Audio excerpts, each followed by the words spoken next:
आज की हमारी चर्चा एक ऐसे सवाल पर केंद्रित है जो सदियों से धर्म, दर्शन और इतिहास के गलियारों में गूंजता रहा है। जी।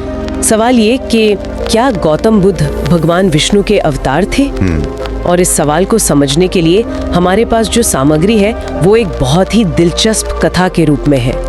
ये कहानी है मगध के एक प्रकांड विद्वान ब्राह्मण वाचस्पति की, जो इसी एक सवाल का जवाब खोजने के लिए अपनी पूरी दुनिया, अपने शास्त्र, सब कुछ दांव पर लगाकर खुद बुद्ध से मिलने निकल पड़ते हैं। और ये सिर्फ एक पौराणिक सवाल नहीं है ना, असल में ये दो महान भारतीय विचारधाराओं के कह सकते हैं टकराव और संगम को दिखाता है। बिल्कुल। एक तरफ है वैदिक परंपरा जो यज्ञ, कर्मकांड और ईश्वरीय अवतार पर आधारित है, और दूसरी तरफ है बुद्ध के उपदेश जो आत्म अनुभव और जागरूकता की बात करते हैं। हाँ, और किसी भी बाहरी सत्ता से मुक्ति की बात करते हैं। तो चलिए इस कहानी के जरिए वाचस्पति की उस जबरदस्त कश्मकश, उनकी यात्रा और उस एक संवाद को समझते हैं जिसने न सिर्फ उन्हें बल्कि शायद इतिहास की एक धारा को भी बदल दिया। तो कहानी की शुरुआत होती है वाचस्पति से। ये कोई साधारण पंडित नहीं है। नहीं, बिल्कुल नहीं। इन्हें श्रुति और स्मृति दोनों का मर्मज्ञ कहा गया है। अब ये शब्द थोड़े भारी लग सकते हैं, इसका क्या मतलब है? इसे ऐसे समझिए, श्रुति मतलब वो ज्ञान जो सुना गया, जिसे दिव्य या ईश्वरीय माना जाता है, जैसे वेद। अच्छा। और स्मृति वो ज्ञान है जो याद रखा गया और पीढ़ी दर पीढ़ी लिखा गया, जैसे धर्मशास्त्र, पुराण और रामायण, महाभारत। तो वाचस्पति उस पूरी वैदिक ज्ञान परंपरा के कह सकते हैं शिखर पर थे। बिल्कुल, उनकी बात को काटना लगभग असंभव माना जाता था। सही बात है। और यही वाचस्पति एक दिन गरुड़ पुराण और भागवत पुराण का अध्ययन कर रहे थे जब उनका ध्यान एक श्लोक पर अटक जाता है। श्लोक था कलो संजा गभव बुद्धत्वम लोका नाम क्षेम हेतुवे, जिसका सीधा सा मतलब है कि कलियुग में भगवान विष्णु संसार के कल्याण के लिए बुद्ध के रूप में प्रकट होंगे। और यहीं से कहानी में असली मोड़ आता है। बिल्कुल। और ये समझना जरूरी है कि भागवत पुराण जैसे ग्रंथ बुद्ध के कई सदियों बाद संकलित हुए। हाँ। उस समय तक बौद्ध धर्म एक बहुत बड़ी और प्रभावशाली विचारधारा बन चुका था, जिसका असर राजाओं से लेकर आम जनता तक था। तो कई इतिहासकार मानते हैं कि ये श्लोक एक तरह से उस नई चुनौती को अपनी परंपरा में समाहित करने की कोशिश थी। उसे अपना ही एक हिस्सा बता देने की कोशिश। हाँ, एक तरह का असिमिलेशन कह सकते हैं। ये तो बहुत दिलचस्प पॉइंट है। और इसी बात ने वाचस्पति के मन में एक जबरदस्त उलझन पैदा कर दी।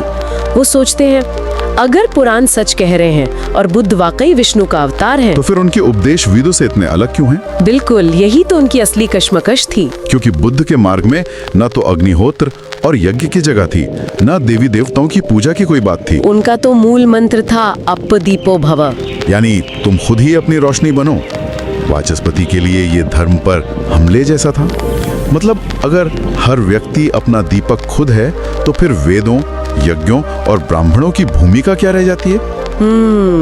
ये उनके पूरे अस्तित्व पर सवाल था। सही बात है। और इसी बेचैनी में वो कई दिन और रातें गुजार देते हैं। आखिरकार उनका एक प्रिय शिष्य है सौमित्र, वो उनसे उनकी व्याकुलता का कारण पूछता है। वाचस्पति उसे अपनी पूरी दुविधा बताते हैं। तब सौमित्र एक बहुत ही सरल लेकिन कह सकते हैं क्रांतिकारी सलाह देता है। अच्छा। वो कहता है, गुरुदेव, हम कब तक शास्त्रों के पन्नों में जवाब खोजते रहेंगे? क्यों ना हम खुद तथागत बुद्ध से ही जाकर ये प्रश्न करें, जो उस समय राजगृह के पास ही विहार कर रहे थे। हाँ। ये सलाह वाचस्पति के लिए मतलब एक झटके जैसी थी। हाँ। अपनी ज्ञान की दुनिया से बाहर निकलकर अनुभव की दुनिया में कदम रखने का निमंत्रण। ये सिर्फ एक यात्रा नहीं थी। नहीं, ये अपने पूरे विश्वास तंत्र को चुनौती देने जैसा था। तो वाचस्पति राजगृह के लिए निकल पड़ते हैं, लेकिन ये सिर्फ एक जगह से दूसरी जगह की यात्रा नहीं थी, है ना? आपने बिल्कुल सही पकड़ा। ये उनके लिए अपनी पूरी पहचान और विश्वास की दुनिया से बाहर कदम रखने जैसा था। हर कदम जो वे राजगृह की ओर बढ़ा रहे थे, वो उन्हें अपनी शास्त्रीय निश्चितताओं से दूर और अनुभव की अनिश्चित दुनिया के करीब ला रहा था। और रास्ते में उन्होंने जो देखा, उसने उनकी उलझन को शायद और बढ़ा दिया। बिल्कुल। उन्होंने देखा कि किसान, व्यापारी, सैनिक, यहाँ तक कि दूसरे ब्राह्मण भी बुद्ध की बातों से प्रभावित हैं। लोगों की आंखों में डर नहीं था, बल्कि एक नई करुणा और आत्मविश्वास की चमक थी। हाँ, तो उनका वो दार्शनिक सवाल अब एक जलता हुआ यक्ष प्रश्न बन गया था। कि क्या ये सब किसी देवता की लीला है या ये एक अकेले इंसान के आत्म जागरण का नतीजा है। राजगृह पहुंचकर वे सबसे पहले मगध के राजा अजातशत्रु से मिलते हैं, जो खुद बुद्ध के बहुत बड़े प्रशंसक और अनुयायी थे। हाँ, और ये भी एक महत्वपूर्ण बात है, अजातशत्रु अकेले नहीं थे। उस दौर में कई क्षत्रिय राजा वैदिक कर्मकांडों की जटिलता और खर्च के बजाय बुद्ध और महावीर की तरफ आकर्षित हो रहे थे। हाँ, इन नई श्रवण विचारधाराओं की ओर। श्रवण परंपरा का मतलब ही था वो जो श्रम करते हैं, यानी तप और ध्यान से सत्य को खुद खोजते हैं। अच्छा, तो ये सिर्फ आध्यात्मिक झुकाव नहीं था, बल्कि एक तरह का सामाजिक बदलाव भी था, जहाँ क्षत्रिय वर्ग ब्राह्मण वर्ग के वर्चस्व को चुनौती दे रहा था। वाजपती राजा अजातशत्रु को अपने आने का कारण बताते हैं। वो कहते हैं, राजन, मैं सिर्फ एक प्रश्न लेकर आया हूँ। यदि तथागत वही विष्णु है जिनके बारे में हमारे पुराण कहते हैं, तो मैं उनके चरणों में प्रणाम करूंगा, और यदि नहीं, तो मैं जानना चाहूंगा कि वो कौन है जो हमारी सदियों पुरानी परंपरा को चुनौती दे रहे हैं। राजा अजातशत्रु का जवाब बहुत गहरा है। वो मुस्कुराकर कहते हैं, विद्वान वाचस्पति, भंते बुद्ध किसी श्रेणी में नहीं बंधते। वे विष्णु हैं या नहीं, ये तो वे ही बताएंगे। मैं बस इतना कह सकता हूँ कि उन्होंने मेरी आत्मा को उस शांत झील जैसा बना दिया है, जहाँ पहले युद्ध और क्रोध की लहरें उठती थीं। वाह! राजा का ये जवाब दिखाता है कि उसके लिए बुद्ध का महत्व व्यक्तिगत है और अनुभवात्मक है, शास्त्रीय नहीं। राजा की बात सुनकर वाचस्पति का निश्चय और पक्का हो जाता है। अगले दिन राजा के आदेश पर बासनवन विहार में एक बड़ी सभा का आयोजन होता है। माहौल बहुत शांत और गंभीर है। हाँ, एक तरफ राजा अजातशत्रु और बुद्ध के प्रमुख शिष्य आनंद और सारिपुत्र बैठे हैं, और दूसरी तरफ सफेद वस्त्रों में वाचस्पति और उनके शिष्य। और फिर उस सभा में बुद्ध का प्रवेश होता है। एकदम सरल भगवा वस्त्र, चेहरे पर कोई विशेष भाव नहीं, लेकिन आंखों में अपार शांति और करुणा। हाँ, वो आकर पीपल के एक वृक्ष के नीचे बैठ जाते हैं। न राजा के सम्मान में कोई विशेष झुकाव, न ही वाचस्पति की विद्वता से कोई प्रभाव। उनके लिए सब बराबर थे। उस एक पल में मुझे लगता है वाचस्पति को पहली बार शास्त्रों से परे कुछ अनुभव हुआ होगा। बिल्कुल, उनका सारा ज्ञान, सारे तर्क एक तरफ रह गए, और मन में बस एक सच्ची ईमानदार जिज्ञासा जाग उठी। और उन्होंने धीरे से अपनी पोथियां और पांडुलिपियां बंद कर दी। अब सवाल का समय था। वाचस्पति अपनी जगह से उठते हैं और अपना प्रश्न पूछते हैं।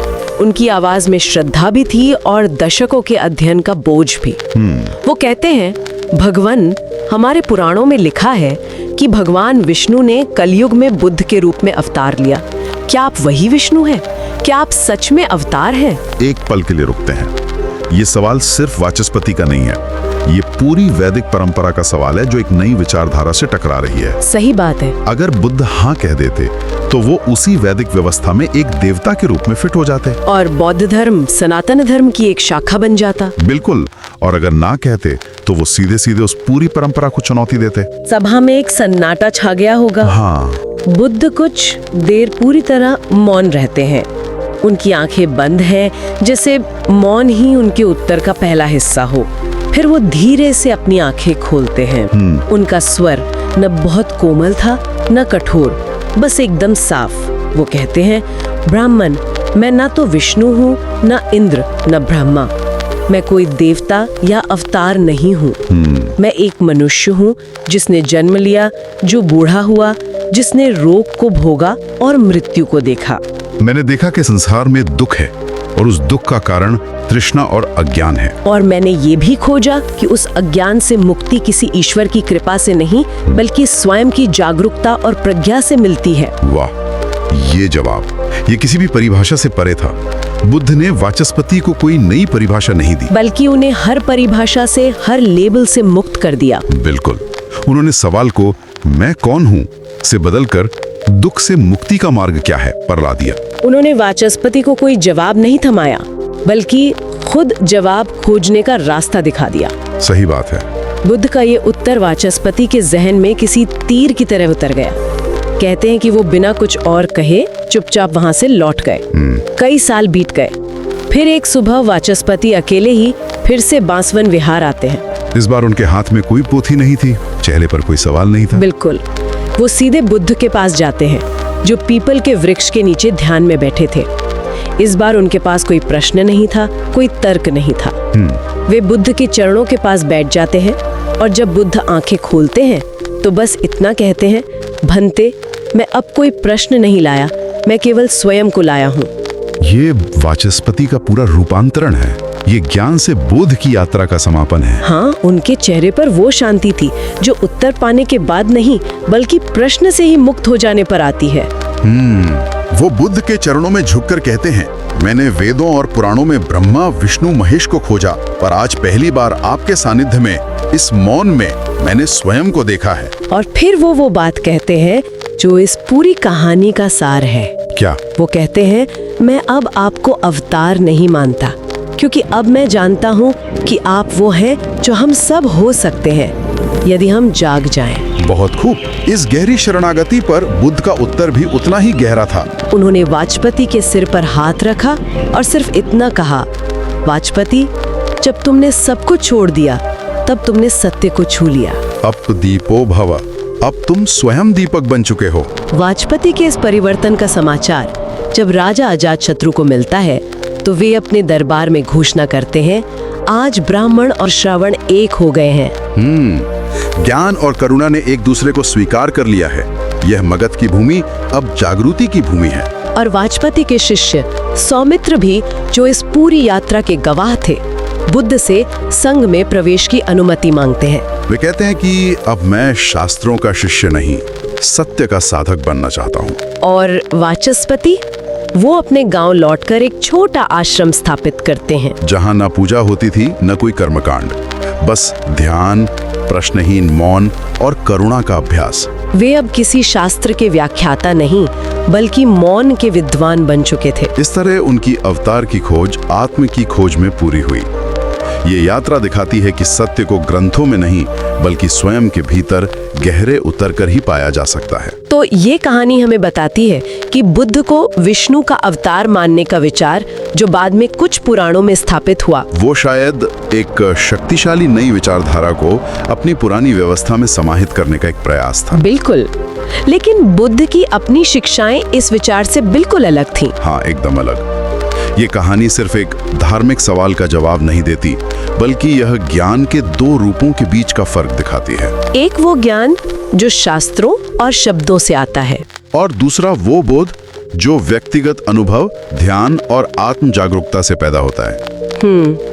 वाचस्पति की यात्रा शास्त्रों से शुरू हुई, लेकिन सत्य का अनुभव उन्हें मौन और आत्मसमर्पण में हुआ। अंत में हम अपने श्रोताओं के लिए एक सवाल छोड़ जाते हैं। जब कोई पुरानी स्थापित विचारधारा अपने से बिल्कुल अलग, यहाँ तक कि अपनी नींव को चुनौती देने वाली किसी हस्ती को, हाँ, उसे अपने ही सिस्टम का हिस्सा बता देती है, जैसे बुद्ध को विष्णु का अवतार कहना, तो ये उस पुरानी विचारधारा की ताकत को दिखाता है कि वो सबको अपने अंदर समा सकती है। या फिर ये उसकी असुरक्षा को दिखाता है कि उसे एक बाहरी चुनौती से अपनी जमीन हिलती हुई महसूस हो रही है। सोचने वाली बात।